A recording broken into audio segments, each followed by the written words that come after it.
ఒక విధానం కూడా ఉంది. ఎందుకంటే నేను రాజకీయాల్లోకి వచ్చిందే ఒక లక్ష్యం కోసం వచ్చాను. ఆస్తులు సృష్టించుకోవటం కోసం, వ్యాపార సామ్రాజ్యాలు విస్తరించుకోవటం కోసం, లేకపోతే అధికారాన్ని హోదాగా అనుభవించడం కోసం నేను రాలేదు. నేను ప్రత్యేక లక్ష్యం కోసమే రాజకీయాల్లోకి వచ్చాను. నా లక్ష్యం ఇక్కడ ఉన్నటువంటి ఆస్తుల్ని, వనరుల్ని, వ్యవస్థల్ని అన్నిటినీ కూడా సమాజంలో ఉన్న అన్ని వర్గాలకి సమానంగా పంచడం కోసమే నేను రాజకీయాల్లోకి వచ్చాను. దారి దోపిడిగారులు, లేకపోతే గద్దల్లాంటి వాళ్ళు సమాజం మీద పడి పీక తింటా ఉంటే వాళ్ళని రక్షించడం కోసం, వాళ్ళ తరఫున మాట్లాడటం కోసం రాజకీయాల్లోకి వచ్చాను. అటువంటి నాకు నా జీవితం చాలా ట్రాన్స్పరెంట్ గా ఉంటుంది. ఎవరికో ఏదో ఉపయోగపడటం కోసం దీంట్లో ఉప ముఖ్యమంత్రి పాత్ర ఉందని రాశాడు. నేను ఆయన్ని సూటిగా అడుగుతా ఉన్నాను వారి మీద గౌరవంతో. టెండర్ పిలిచింది సింగరేణి సంస్థ, ఆ బోర్డు. ఆ టెండర్లో ఏ కండిషన్స్ ఉండాలో బోర్డు పెడుతుంది, మంత్రి కాదు. ఈ మాత్రం కూడా జ్ఞానం లేకుండా నీకు తోసింది రాయటం కాదు. అట్లాగే ఇంకొక కాలం కూడా రాశాడు అందులో.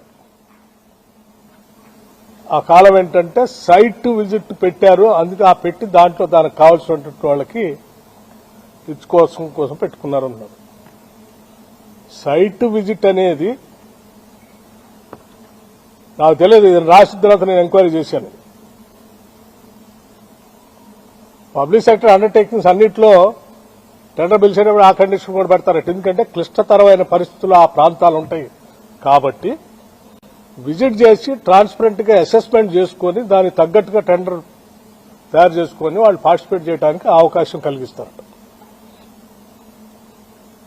చాలా public sector undertaking, government of ఇండియాకి సంబంధించిన పబ్లిక్ సెక్టర్ అండర్టేకింగ్స్ అన్నింటిలో కూడా ఇటువంటి కండిషన్స్ ఉన్నాయి.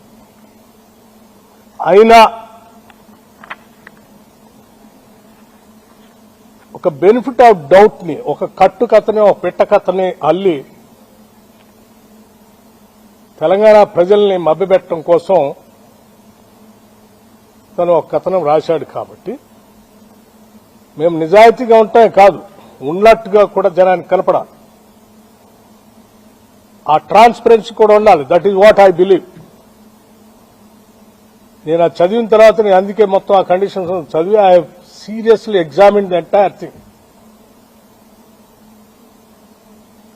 I have asked the Singareni management and the board seriously examining ఇటువంటి ఎలిగేషన్స్ వచ్చినప్పుడు ప్రజలకు స్పష్టత ఇవ్వాల్సిన బాధ్యత మంత్రిగా నా పైన ఉంటుంది. కాబట్టి I have asked them to, I have instructed, not only asked,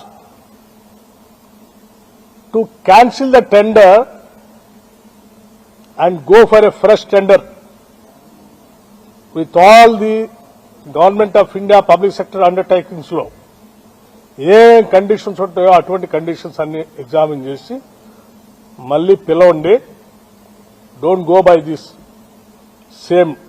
ఇంతవరకు అంటే వాళ్ళు చెప్పింది సార్ టెండర్ ఇప్పుడే పిలిచాము, ఇంకా అసలు ఎవరు పార్టిసిపేటే చేయలేదు, అప్పుడే ఎవరికో ఇచ్చినట్టు ఎవరికో ఇవ్వటం కోసం దీంట్లో చేస్తున్నారని రాసిన దానికి మేమెట్లా బాధ్యులు అంటే నేను చెప్పాను, that is a different part, live it. ఆ రాసిన ఆయనకి ఎవరి మీద ఏదో ప్రేమ ఉండొచ్చు,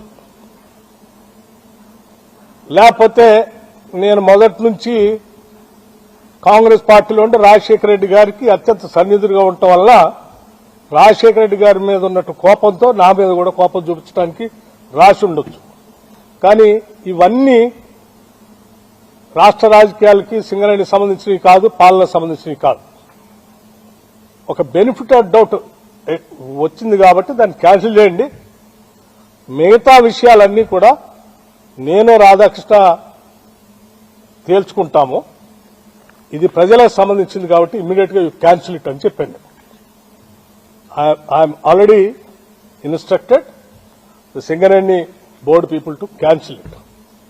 ఇక రాధాకృష్ణ విషయానికి ఈ కట్టుకథ పిట్టకథ రాసిందని అన్నిటికీ అతను ఏ ఉద్దేశంతో రాశాడు, ఎందుకు రాశాడు, ఏ రాజకీయ ఉద్దేశం ఉంది, దాని వెనక ఎవరుండి నడిపిస్తున్నాడో అన్ని విషయాలు మళ్ళీ తిరిగి వచ్చిన తర్వాత నేను మొత్తం ఫుల్ ఫ్లెడ్జ్డ్ గా ప్రెస్ని పిలిచి నేను మాట్లాడతాను. అప్పటి వరకు మాత్రం I just want to make it very clear to the people of Telangana that నేను ఈ బాధ్యతలో ఉన్నంత కాలం ఏ గద్దల్ని, ఏ దోపిడీదారుల్ని,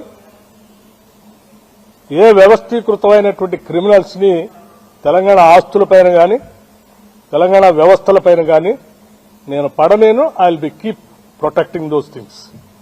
I will stand for that. Thank you. Sir ఇది సింగరేణికి సంబంధించి అందుకే అన్నాను నీకు లేకపోతే మిగతా మీడియా సంస్థకి మీ ఇద్దరి మధ్యన ఏ సంబంధాలు ఉన్నాయో, ఏ వైరం ఉందో అది మీ ఇద్దరు తెలుసుకోవాల్సింది. మీ ఇంట్రెస్ట్ల కోసం రాష్ట్రాన్ని, పాలనని, ప్రభుత్వాన్ని, అందులో అధికారుల్ని, మంత్రుల్ని లాగుతామంటే చూస్తూ ఊరుకోవడానికి ఎవరు సిద్ధంగా లేదు.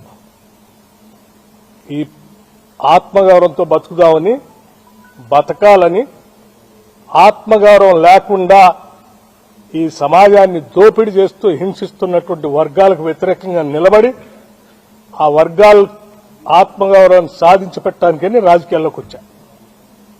I also live with the same self respect. I don't bend for anything. I stand for that. అమ్మా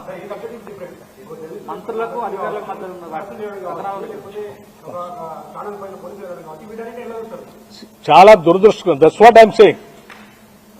any channel you cannot cook the stories and write.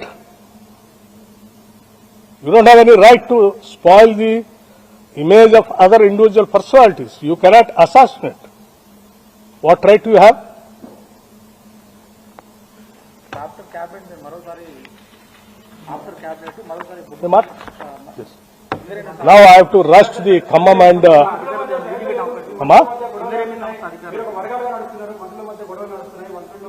మా మంత్రులందరూ ఒక్క నిమిషం, మా ముఖ్యమంత్రి గాని మంత్రులు గాని ఈ రాష్ట్ర ప్రజల విస్తృత ప్రయోజనాల కోసం పనిచేస్తా ఉన్నారు.